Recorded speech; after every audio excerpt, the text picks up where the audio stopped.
Cara bertaubat lepas berzina. Bagus. Allah tak heran dosamu banyak.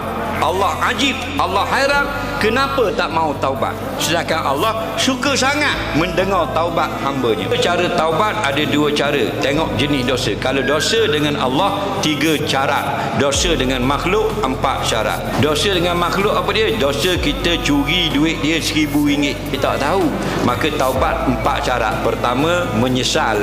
Kedua, tidak mencuri lagi. Ketiga, berazam tak mau curi lagi. Keempat, pulangkan RM1,000 itu. Sesat taubat Tuhan terima. Tapi kalau zina bukan dosa dengan orang, dengan Allah.